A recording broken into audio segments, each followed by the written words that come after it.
Terrorism ಅನ್ನು ಯಾರು ಬೆಳೆಸ್ತಾರೆ ಈ ದೇಶದಲ್ಲಿ?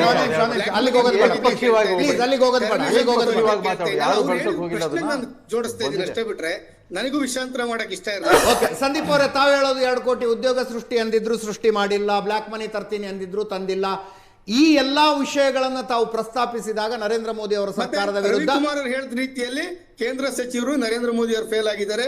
10 ವರ್ಷದಲ್ಲಿ ಬೇಕಾದಷ್ಟು ಜನ ಬಾಂಗ್ಲಾದೇಶದಿಂದ ಪಾಕಿಸ್ತಾನದ ದೇಶಕ್ಕೆ ಬಂದಿದ್ದಾರೆ ಅಂತ ಅವರೇ ಇಷ್ಟೆಲ್ಲ ಇಟ್ಕೊಂಡು ನರೇಂದ್ರ ಮೋದಿ ಅವರನ್ನ 3ನೇ ಚುನಾವಣೆಯಲ್ಲೂ ಸೋಲಿಸೋದಕ್ಕಾಗಲಿಲ್ಲ ಅಂದ್ರೆ ಸಮಸ್ಯೆ ಎಲ್ಲಿದೆ ಅಂತ ಕೇಳ್ತಾ ಇದ್ದೀನಿ ನಾನು. ಇಲ್ಲ, ಸಮಸ್ಯೆ ಎಲ್ಲಿದೆ ಅಂತ ಕೇಳ್ತಾ ಇದ್ದೀನಿ ನಾನು. ನೋಡಿ, ಒಂದ್ ನಿಮಿಷ. ಯಾರು ಫೇಲ್ಯೂರ್ ಆಗಿದ್ದಾರೆ ಅಂತ ಜನ ಉತ್ತರ ಕೊಟ್ಟಿದ್ದಾರೆ ನಿಮಗೆ. ಕಾಂಗ್ರೆಸ್ ಪಕ್ಷನು ಹಲವಾರು ವರ್ಷಗಳ ದೇಶ ಆಳಿದೆ, ಆಯ್ತಾ? ಹಾಗಾಗಿ ಇವ್ರಿಗೂ ಕೂಡ ಅವಕಾಶ ಸಿಕ್ಕಿದೆ. ಜನ ಏನೋ ಬದಲಾವಣೆ ತರ್ತಾರೆ ಅಂತ. ಅಬ್ಕಿ ಬಾರ್ 400 ಬಾರ್ ಅಂದವ್ರಿಗೆ 240 ಸೀಟಲ್ಲಿದ್ದಾರೆ. ಮುಂದಿನ ಚುನಾವಣೆ ಸಮಯದಲ್ಲಿ ಏನಾಗುತ್ತೆ ಅಂತ ನೋಡೋಣ.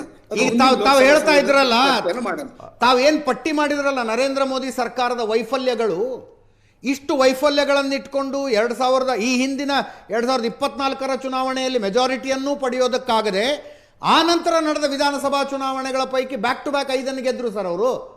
ಯಾಕೆ ಹಂಗೆ ಗೆಲ್ತಾ ಇದ್ದಾರೆ ಅಂತ ಕೇಳ್ತಾ ಇದೀವಿ ನಾವು.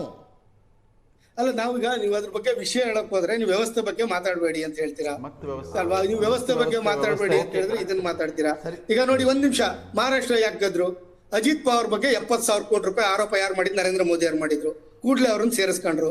ಏಕನಾಥ್ ಶಿಂದೆ ಅವ್ರ ಬಗ್ಗೆ ಆರೋಪ ಮಾಡಿದ್ರು 24,000 ಕೋಟಿದು. ಕೂಡಲೇ ಅವ್ರನ್ನ ಬಿಜೆಪಿಗೆ ಸೇರಿಸ್ಕೊಂಡ್ರು. ಬಿಜೆಪಿ ಏನು ವಾಷಿಂಗ್ ಮಿಷಿನ್? ಹಾಗಾಗಿ ಚುನಾವಣೆ ಗೆಲ್ಲೋದಕ್ಕೆ ಅವ್ರು ಚುನಾವಣೆ ಗೆಲ್ಲೋದಕ್ಕೋಸ್ಕರ ರಾಜಕೀಯ ಮಾಡ್ತಾರೆ.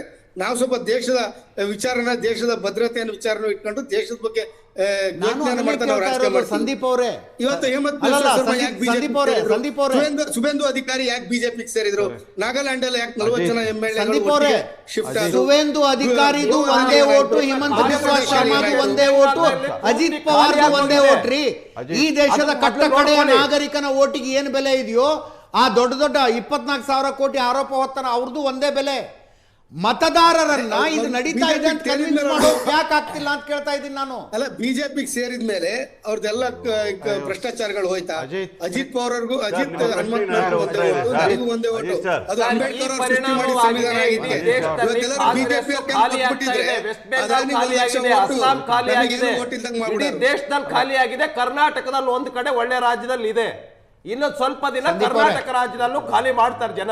ಸಂದೀಪ್ ಅವರೇ, ತಾವು ಪ್ರಸ್ತಾಪಿಸಿದ ಯಾವ ಅಂಶಗಳನ್ನು ನಾವು ನಿರಾಕರಿಸ್ತಾ ಇಲ್ಲ. ಇದರ ಬಗ್ಗೆ ಗಂಟೆಗಟ್ಟಲೆ ದಿನಗಟ್ಟಲೆ ನಾವು ಚರ್ಚೆಗಳನ್ನು ಮಾಡಿದ್ದೀವಿ.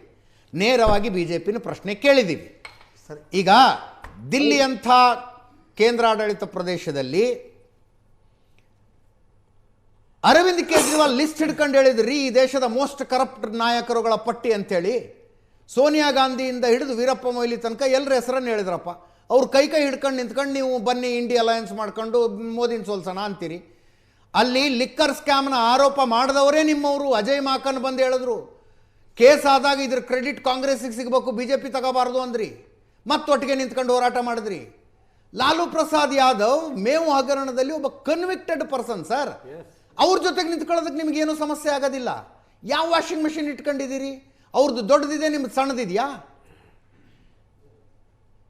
ಇಲ್ಲ, ನಾನು ಹೇಳ್ತಾ ಇರೋದು ಇವರು ಭಾರತ ವ್ಯವಸ್ಥೆ ಬಗ್ಗೆ ಮಾತಾಡೋರು. ಅಜಿತ್ ಪವಾರ್, ಏಕನಾಥ್ ಶಿಂದೆ, ಹೇಮಂತ್ ಬಿಸ್ವಾ ಶರ್ಮಾ, ಸುಬೇಂದ್ರ ಅಧಿಕಾರಿ